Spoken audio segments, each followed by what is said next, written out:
মাঠের ধারে বিশাল একটা বটগাছ ছিল। সেই বটগাছের নিচ দিয়ে কেউ যেতে পারতো না। সন্ধ্যা লাগলেই চলে পড়তো এক বিপত্তি, সেটা বলার মতো না। একদিন হঠাৎ করে এক নাপিত সেই বটের গাছের নিচ দিয়ে মাছের ব্যাগ সহ হাঁটতে হাঁটতে যাচ্ছিল। সেখানে ছিল মেজ ভূত। ডালের উপরে বসে আছে, যেন তার প্রচুর পরিমাণে খিদা লাগছে। নাপিত গান গাইতে গাইতে মাছের ব্যাগ নিয়ে হেঁটে চলছিল। মেছো ভূতের চোখে পড়ে যায় সেই নাপিতের মাছের ব্যাগ। তারপর হঠাৎ করে মেছো ভূত বলে ওঠে, ওহে নাপিত, তোর সাহস তো কম না।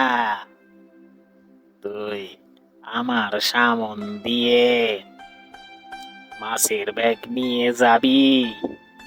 এটা তো কখনো সম্ভব না। কে কে কথা বলে? কি বলো, দেখতে পারতেছস না? উপরে দেখ।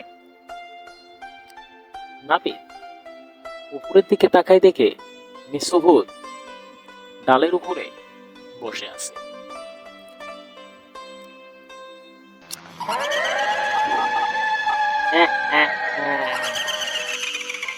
এখন দেখছিস তো মাছের ব্যাগটা?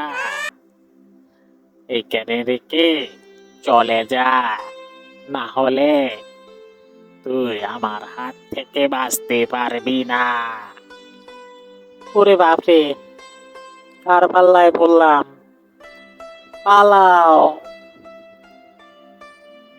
শেষে নাপিত মাছের ব্যাগ ওখানে ফেলে দৌড়ে পালিয়ে যায়। নিঃসভূত মাছগুলো কসমস করে খেয়ে ফেলে।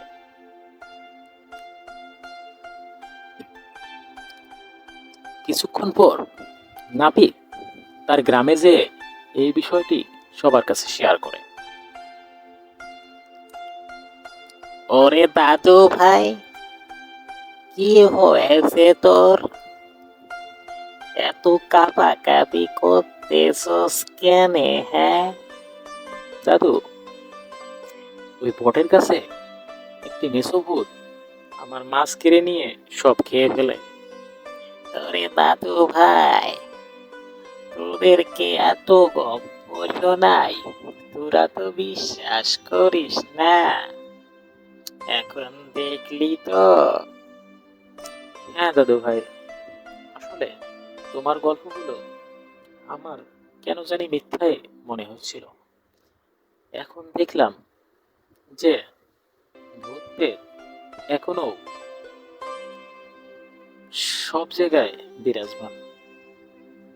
সত্যি বলতে আমি তোমার কথাগুলো আগে বিশ্বাস করিনি। তাই সবার উদ্দেশ্যে বলতে চাই, কেউ সন্ধ্যাবেলা কোনো জায়গায় গেলে একাই একাই না যাওয়ার পরামর্শ রইল। গল্পটি ভালো লাগলে সবাই শেয়ার করে দেবেন, লাইক ও সাবস্ক্রাইব করবেন। ধন্যবাদ।